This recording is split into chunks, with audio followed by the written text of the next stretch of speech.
Hey everyone, this is Josh from Before, and I'm here with McFarlane Toys DC Multiverse Gold Label Collection Jokerized Table and Chairs. And I can't even get a table and chairs without them being Jokerized. It's McFarlane Toys store, online exclusive. I pre-ordered it. I almost pre-ordered a couple. I feel like props like this, they are just evergreen. It's really great to be getting some 7-inch scale props. See it here in a huge box. Way too big of a box, frankly. Really nice presentation here with the Joker actually sitting at the table in the box, but the box itself is entirely too big. Just a lot of empty space up in here. It makes it feel like there's less than there is. Let's get it out though. All right, so he comes out of the box, seated and handcuffed in the chair, mostly seated. Honestly, he can go further than this. He got a little too bashful about pushing up on that soft pelvis piece. He can get a better seat than that, I think. Okay, that's a little bit better. I get real particular about making, perfect contact with the surface that they're sitting on or standing on. That's one of my little anal things. But anyway, let's pop them off here. We'll look at them more in a second. First up, it's just going to be the table and the chairs. Metallic silver, meant to look like stainless steel. You're getting 2 chairs and a table.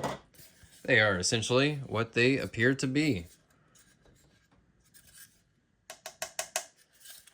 They're thin hollow plastic, but they look like what they are supposed to look like. I do wish the chairs were kind of finished on the back, that's because the whole idea here is you're sitting 2 people on either side of a table. You want to be able to see all the way around, and that just, I don't know.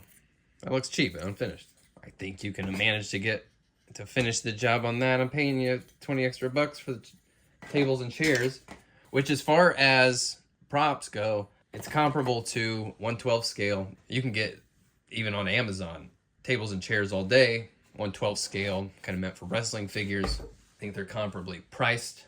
It also comes with this interrogation room backdrop. It's just cardboard. It's just the liner of the box. It's nice that they put some love into that. Personally, that's where I get kind of snobby about my scenes, is I just generally, when it comes to Dio stuff, I'm just going to prefer something with a real texture, and I don't love the printed cardboard stuff. It is nice that they threw this in, don't get me wrong. I'm just not going to get any use out of it personally. All right, let's look at the man here. I'm going to get his handcuffs off. This is almost entirely the same figure as the trench-coated Dark Knight Trilogy Heath Ledger Joker that we'd gotten before. The big difference here is he doesn't have that trench coat, and he's got fresh new arms. This is kind of interesting. The original trench coat wearing version, his trench coat, or his vest underneath there, it doesn't actually wrap all the way around his body. Oh, you can even see it kind of separating right there. It ends abruptly. So for this, they had to, I think, maybe freshly sculpt the rest of his vest, and stuff like his lapel there just kind of abruptly ends.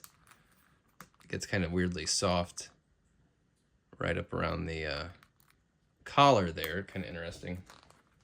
So I like what they've done here with the asymmetrical sleeves. One's partly rolled up. It shows a little more of his forearm.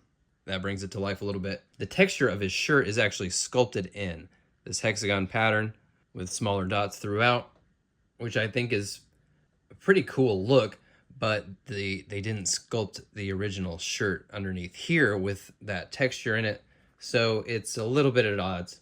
These arms have, some range here in the socket. He can do shoulder shrugs, but that doesn't have that little washer kind of bushing piece in there to make it a more natural segue. So it gets a little gappy there, and you see very prominently the cuts. But they do have nice range. They do have more range than that first trench-coated version. Sculpted ball joint wrist. And they've made his face makeup distressed, and it's wearing off. Up here, you can see the white makeup's been rubbed off. It's just skin tone underneath. And over here, the black around his eyes, it's smearing up onto his forehead. The smile has been smudged as well. He's looking a bit more disheveled at this point, as he is in the movie. One of the big shortcomings, I think, of the Dark Knight Trilogy wave is the lack of hand options for most of the characters. They have corrected that here. He has got 4 pairs of hands in the box, 2 fists, normally. He's got two different pair of gesture hands. One pair has got more of a casual point to it. They all got gnarly fingernails sculpted on there. And a pair of trigger hands as well. Man, his hands are gnarly. The handcuffs that we've seen, and this little cell phone. I love this. Kind of looks like an old little Nokia brick phone. I love that. No paint on it. The extra hands are really terrifically expressive. They add just so much more fun factor to this guy. Really, I think that was the biggest shortcoming of the original trench-coated version of the Joker, is just the hand options didn't give you a lot of room to have some fun. And, I mean, as we can see here, definitely been milking the Dark Knight trilogy stuff. Can't fault him for that, and I ain't mad at him for it. They can do these all day. I'm here for it. I thought this was going to be Jumping the Shark. It actually looks kind of cool, so I don't know. Who's the goose? Maybe it's me. So this Joker figure is actually very fun. More fun than I was expecting it to be. I really just picked this up for the table and chairs, more than anything. Keep it coming with these 7-inch scale props. They've been doing the weapons packs. Those are great, but don't be afraid of doing some of these more quote-unquote boring props. You know, the 2-packs and stuff, they'll come with bases sometimes. Those are all right. Some are better than others. Some are pretty forgettable, but way more than bases. I'm looking for props that reach up into the world vertically, into the world that the figures inhabit. I don't care about the ground.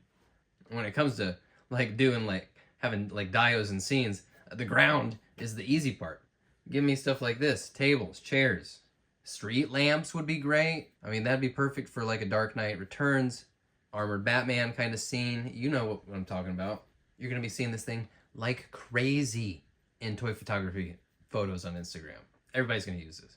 I kind of want a couple more already, and this is sold out right now, so hopefully they'll wise up, realize people want this kind of stuff, make it readily available. If the table and chairs were just listed individually on their website, I'd buy like 4 of them, and I'm not the only one. So hopefully they wise up, realize people want this stuff, and accommodate. All right, gang, that's all I got. I'll catch you on the next one. Peace out.